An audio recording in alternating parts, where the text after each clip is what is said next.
With those technical details out of the way, it's time to start choosing affiliate products and schemes.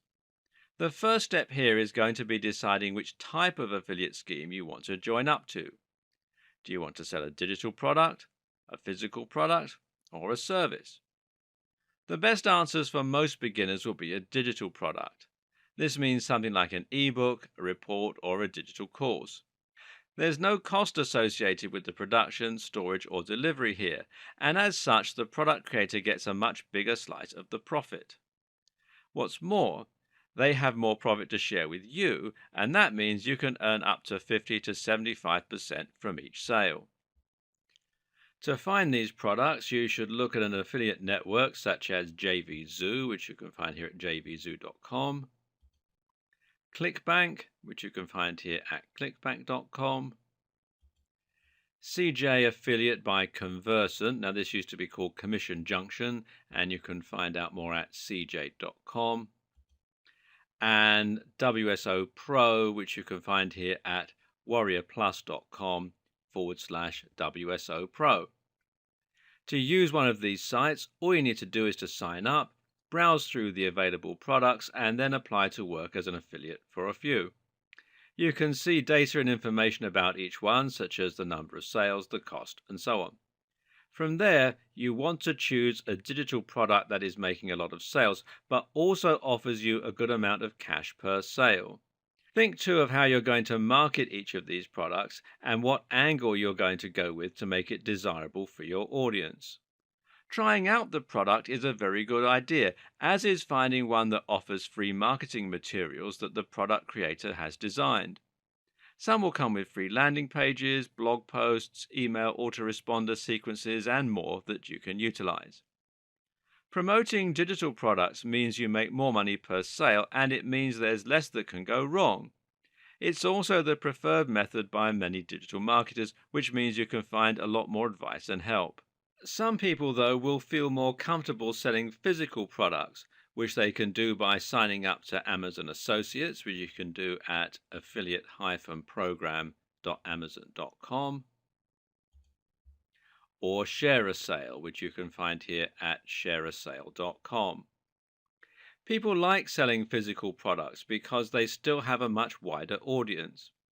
It's a certain type of person who's willing to spend $50 on an ebook, and anyone who is a technophobe, who wants something physical, or who is savvy enough to know they can get most information for free won't be interested. On the other hand, we all spend money on physical items.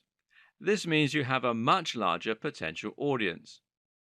Unfortunately, though, physical products also cost a lot more to produce and ship, and normally they go through more channels before you get the opportunity to promote them.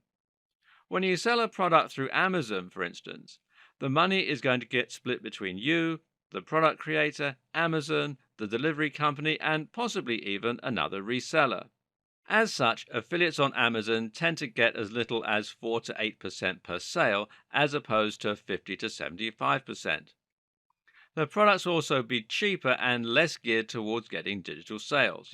Why would someone click your link to buy a computer when they can just go to their local technology store? These are the considerations you'll need to take into account when you start trying to sell physical products rather than digital ones. Of course, there's nothing to stop you from selling both types of products, though then you do risk cannibalizing your own sales.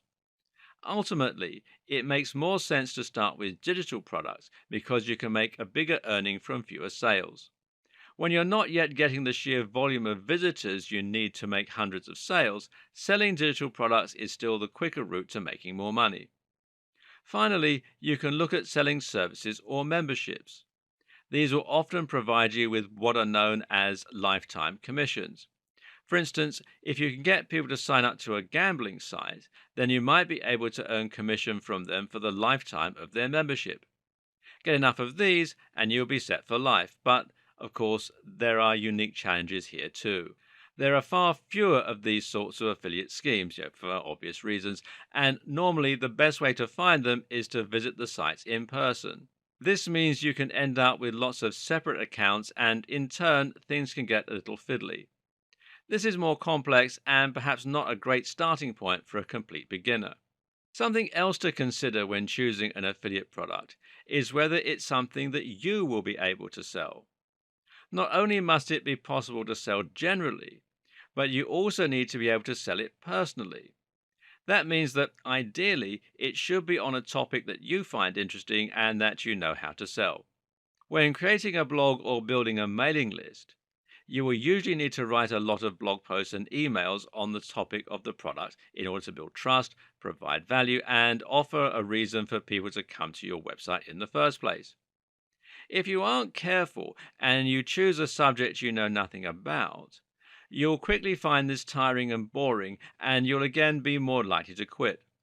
What's more is that readers might be able to tell that you aren't, in fact, an expert on the subject, and this will undermine the points you make and leave your readers less inclined to trust you. At the same time, you also need to think about the advantages that are unique to you, such as any routes to market you might have. A route to market is any direct link you have with a potential audience, such as a blog or a magazine. If you already have a blog, then of course you need to choose a product that your readers will find interesting. But you might also have some additional routes to market. For instance, think about your contacts. Do you have the email addresses of any top bloggers? Are you friends with the editor of an industry magazine? In other words, it basically boils down to choosing a product that you already know you can sell, even if you don't have a direct route to market. Think about what the best routes to market for each product might be and how you could go about reaching them. Don't choose a product and then think about how you're going to sell it. Choose the product because you know you can sell it. We'll be talking more about this later in the video series.